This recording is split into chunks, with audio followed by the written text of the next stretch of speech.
Você já deve ter ouvido falar que sempre quando há crises, ou até quando não há crise, o governo ou o Banco Central dos países vão lá e injetam dinheiro para estimular a economia. Mas que história é essa? Como é que injeta dinheiro na economia dessa forma? O que é essa tal de injeção de liquidez? Da onde vem esse dinheiro? É dos impostos? É da impressora? É criado na tela do computador? O dinheiro vem do nada? E se esse dinheiro pode vir do nada, por que os bancos centrais não fazem isso sempre? Se você se interessa pelo tema de finanças, economia e investimentos, esse tipo de pergunta você já deve ter feito pelo menos uma vez na sua vida. Então, são todas essas perguntas que eu vou responder aqui nesse vídeo. Eu vou explicar como que é feita essa injeção de liquidez dos bancos centrais na economia, como que o Banco Central injeta dinheiro na economia, qual é a operação contábil disso, qual é a origem disso, por que que ele faz isso, quais são suas consequências, qual é a intenção por trás disso, isso é de fato bom, isso é ruim? Então, meus queridos e minhas queridas, coloca o capacete aí que vai chover informação hoje. Valeu? Vamos pro vídeo.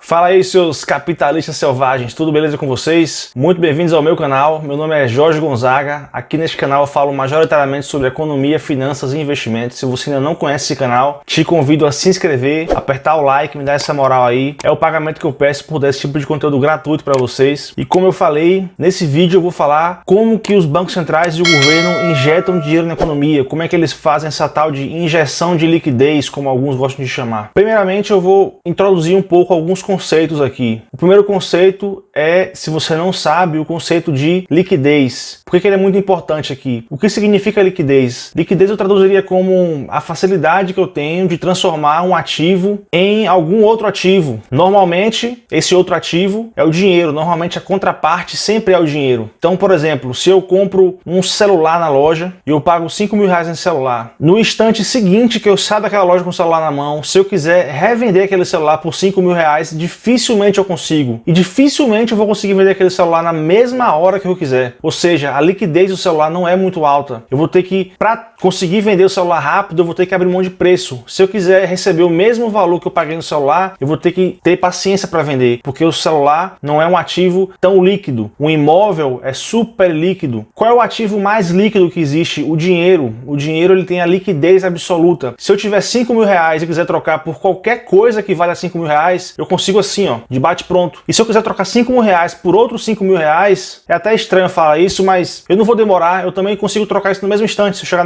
no caixa do mercado com uma nota de 10 e pedir para trocar por duas de 5, na mesma hora ela vai trocar para mim. É diferente se eu chegasse com um produto do mercado e quisesse trocar por dinheiro de volta. Não é tão simples, porque os ativos não têm tanta liquidez quanto o dinheiro. Então o dinheiro ele tem a liquidez absoluta. Bom, então como é que os bancos centrais injetam dinheiro na economia? Existem basicamente duas formas de fazer isso. A forma mais clássica é imprimir dinheiro mesmo nas máquinas de impressora. Para você ter uma ideia, para imprimir uma nota de R$1 custa mais ou menos 9 centavos ao Banco Central. Então o Banco Central imprime esse dinheiro e esse dinheiro é jorrado diretamente na mão do público consumidor ou na mão das instituições. Ele é diretamente jorrado no mercado e está pronto para uso. É o que chamam de helicopter money, dinheiro de helicóptero, fazendo a alusão como se voasse um helicóptero, o helicóptero estivesse jorrando dinheiro para as pessoas na rua. Agora, no ano 2020, a gente viu alguns governos, inclusive o brasileiro, dando auxílios para a população. Nesse caso, a gente pode considerar que era um dinheiro de helicóptero, dinheiro sendo jorrado na mão das pessoas diretamente. Mas a maneira mais atual e mais moderna não é mais essa do dinheiro de helicóptero. É através do afrouxamento quantitativo, ou melhor dizendo, o termo em inglês mais conhecido, o quantitative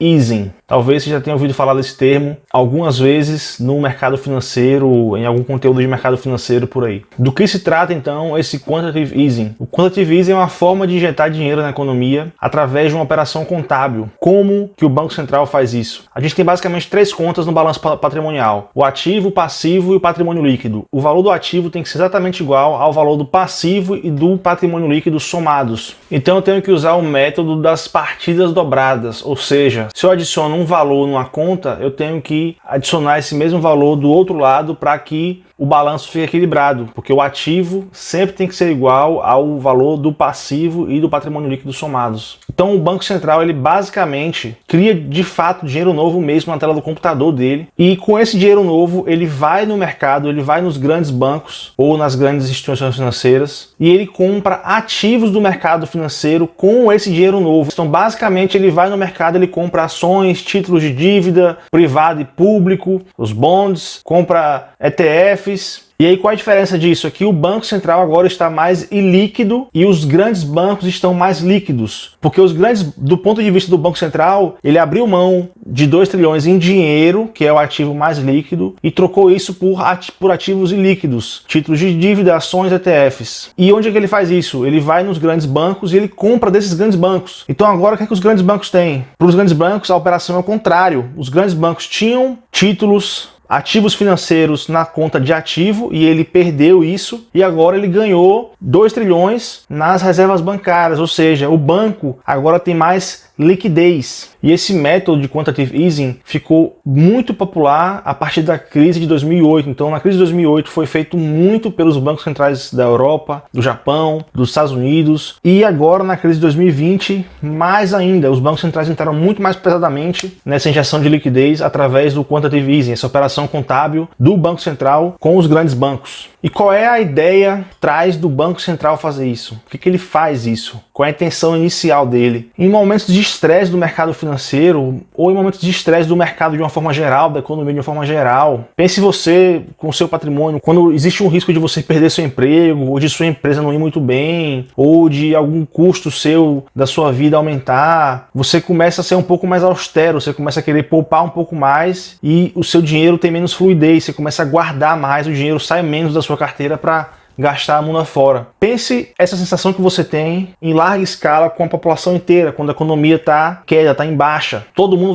vai querer segurar dinheiro, tem gente que não vai ter dinheiro para honrar os contratos, para honrar os pagamentos de aluguéis, de dívida, e aí o mercado vai sofrer uma crise, digamos assim, de liquidez. Ninguém tem dinheiro para nada, porque o dinheiro não circula. E aí, para dar aquele incentivo, aquele boom no mercado, para dar uma tranquilizada nas pessoas, o Banco Central vai lá e jorra dinheiro para dentro do mercado, ele injeta liquidez para causar a sensação de que não se preocupe, I got you, o dinheiro está aqui, eu vou segurar a economia injetando liquidez nela. Então é uma forma de tentar manter a economia viva. Não vou entrar no mérito ainda, por que eu acho isso um grande erro. Na verdade, não resolve o problema, ele só empurra um problema maior ainda para frente. E essa operação contábil do quantitative easing, ela é tão mais sofisticada do que o método tradicional, porque é criado digitalmente na tela do computador, não é jorrado direto no sistema. E aquele dinheiro que vai para as reservas bancárias dos grandes bancos está disponível para as pessoas a um custo, que é o custo de tomar crédito.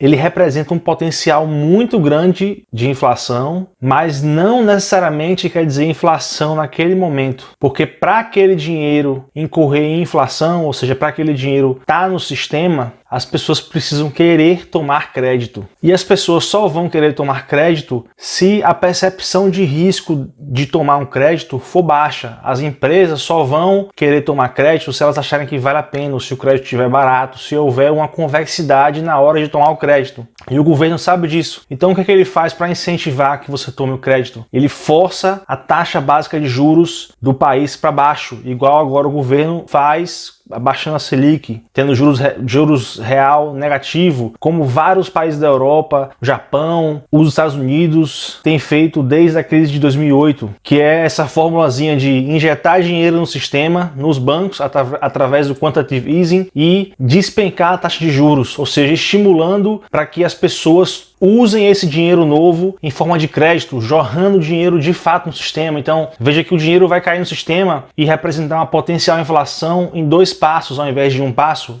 Sai do Banco Central para as reservas bancárias dos bancos e dos bancos para a mão das pessoas ou das empresas através de crédito. É simples pensar que quando os juros é baixo, as pessoas têm um estímulo muito grande de tomar crédito, por motivos óbvios. Eu moro aqui na Áustria, por exemplo, o incentivo que as pessoas têm para tomar crédito e gastar todo o dinheiro a preferência temporal delas é muito de curto prazo e não de longo prazo. Então todo mundo que mora aqui não tem muita cultura de investir, pega o dinheiro e gasta todo, financia, compra. Eu tenho vários colegas que têm apartamento financiado. Eu tenho um colega que tem apartamento financiado com taxa de juros de, acredite, 0,7% de juros ao ano. Praticamente nada. Então os bancos eles lutam entre si para ver quem consegue ter a menor margem possível, já que é barato para o banco tomar esse dinheiro, porque o Banco Central está constantemente injetando dinheiro no sistema através do quantitative easing, está constantemente injetando dinheiro nas reservas bancárias dos bancos. Para você ter uma ideia como isso está virando um monstro sem controle, se você olha esse gráfico, você vê que até 2008 a base monetária, ou seja, a quantidade de dinheiro no sistema, não era muito alta. E você vê que a partir de 2008 começou a subir. O que significa esse gráfico? Significa que, na medida que esse gráfico está subindo, quer dizer que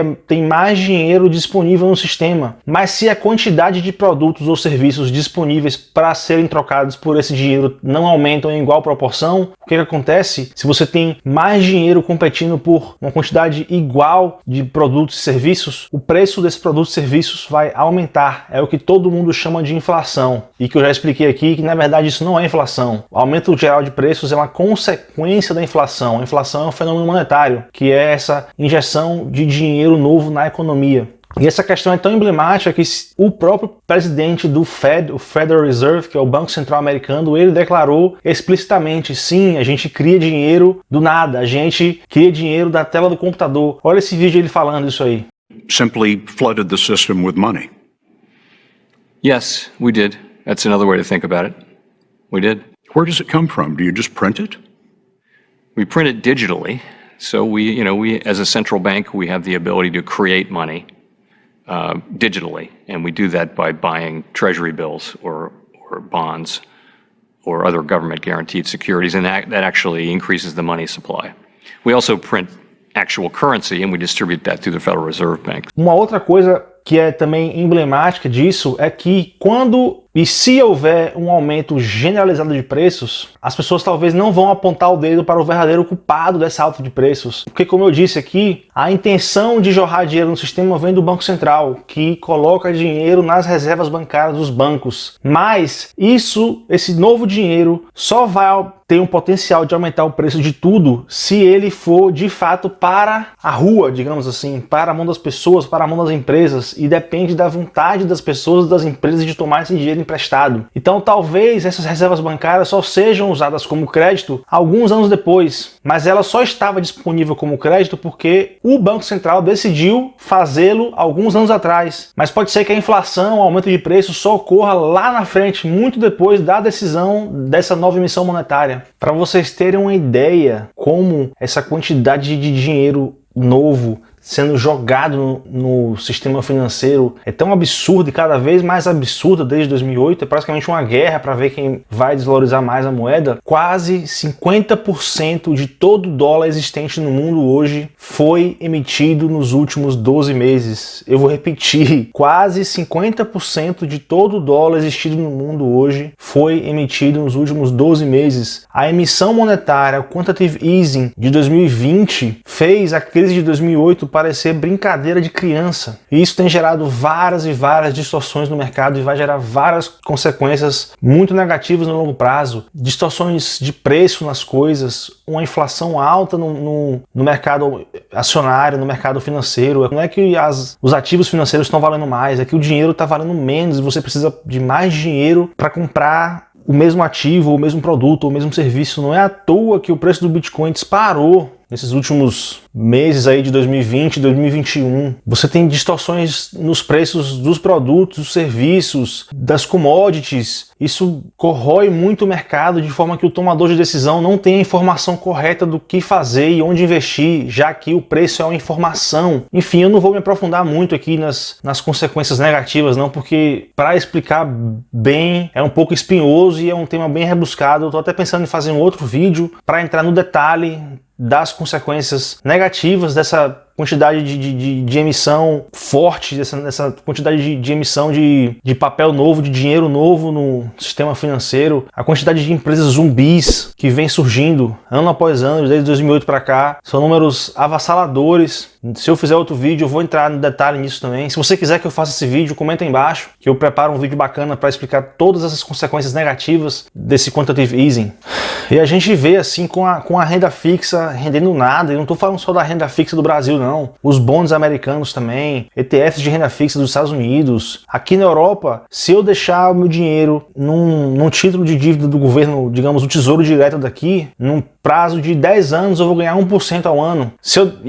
Ou seja, é um ativo completamente ilíquido. 10 anos travado, sem poder mexer. Se eu deixar um título de dívida do governo um pouco mais líquido, daqui a um ano, sei lá, daqui a 2, vai render negativo. Eu vou tirar menos dinheiro do que eu emprestei, ou seja, é mais caro guardar o dinheiro do que gastar, é melhor gastar agora. E aí ou você gasta agora, ou então você investe em ativos de risco. Não é à toa que a gente vê a bolsa subindo, não, é porque as pessoas elas estão pegando dinheiro da renda fixa, de investimento que não paga nada, porque o yield desses investimentos de renda fixa não está pagando nada, então as pessoas têm que correr atrás do risco, e às vezes tomando risco que não sabe, risco exagerado. Cada vez a gente está vendo, se a gente lê o livro do Benjamin Graham, lá, o Investidor Inteligente, os valores que ele falava na época de PL, de preço sobre lucro, as referências dele eram muito mais baixas do que as referências de agora. Os PLs estão cada vez mais altos, ou seja, como tem muito mais dinheiro, nossa perspectiva de ganho é muito mais no futuro sobre os ativos que a gente está comprando. Eu não sei onde isso vai dar, tem muitas distorções nos preços, assim, essa manipulação, essa centralização do mercado financeiro pelo Banco Central, isso me soa muito, muito mal. Eu sou adepto da Escola Austríaca de Economia e assim, tem N motivos porque que esse tipo de comportamento do mercado, esse tipo de manipulação do Banco Central converge para uma coisa apenas. Como disse o Capitão Nascimento, já avisei que vai dar merda isso. Mas, enfim, eu não vou me aprofundar muito nos detalhes de consequências aqui não, como eu falei. Minha ideia aqui era explicar como que era feito, como que esse dinheiro era criado do nada. E eu te falei nesse vídeo que na verdade é uma operação contábil. O Banco Central vai lá e ele compra ativos financeiros do mercado e ele paga com o dinheiro novo que ele acabou de criar na tela do computador. E aí, do ponto de vista dos grandes bancos dos países, os bancos deixam de ter um ativo de baixa liquidez, que é um papel, um título de dívida, uma ação, um ETF, e passa a ter dinheiro equivalente nas suas reservas bancárias, dinheiro pronto para ser jogado no sistema para quem estiver disposto a pegar um empréstimo. Bancos centrais estão comprando cada vez mais papéis chamados de junks, que são papéis lixos, títulos de dívida privada de empresas ruins, até estão comprando ações de empresa. Para você ter uma ideia, o Banco Central da Suíça é um dos maiores acionistas da Apple. Acredite se quiser, o Banco Central da Suíça comprando ações da Apple. E muitas vezes o tiro sai pela culatra, porque o governo tem a intenção de baixar juros e aumentar a base monetária, ou seja, jorrar dinheiro no sistema, na intenção de fazer a economia dar aquele boost. Só que às vezes não acontece, porque às vezes ou as pessoas não estão dispostas a pegar dinheiro emprestado, ou os bancos não estão dispostos a emprestar dinheiro, porque os bancos fazem seu cálculo de risco e medem o risco-retorno e se vale a pena deixar o dinheiro em circulação no mercado emprestado para alguém rendendo juros que talvez não seja pago, ou se é melhor ter reserva em caixa para poder segurar por algum momento de crise, se a sensação de insegurança for alta na cabeça dos bancos. Então, pessoal, eu espero que tenha ficado claro para vocês, que vocês tenham entendido tudo, que eu tenha dado dados ricos aqui que vocês não conheciam ainda sobre esse dinheiro que é criado no sistema. Eu espero fazer outro vídeo explicando as consequências disso e explicando também por que se o governo tem essa possibilidade de colocar dinheiro no sistema e tornar as pessoas mais ricas, por que ele não faz isso sempre, por que o Banco Central não faz isso sempre, já que ele tem um poder do dinheiro e as pessoas precisam de dinheiro, por que ele não faz isso? Enfim, eu pretendo fazer outro vídeo. Se eu já fiz esse vídeo, provavelmente vai estar no card aqui em cima, ou no comentário fixado aqui do vídeo, ou na descrição em algum lugar, mas se eu não fiz, espera aí que um dia sai. Muito obrigado se você chegou nesse vídeo aqui, se você viu até o final. Se ficou alguma dúvida ainda, comenta aí embaixo. Quem sabe sua dúvida não vira um vídeo. Se virar um vídeo, eu te dou os créditos pela ideia. Se você não gostou desse vídeo, você pode mandar um e-mail para ninguém-se-importa-com-sua-crítica@gmail.com. Me dá aquela moral também, dá aquele likezão maroto e se inscreve aí para acompanhar os próximos conteúdos que eu postar por aqui. É só conteúdo brabo e gratuito. Eu vou ficando por aqui. Espalhe a palavra, um abraço e tchau!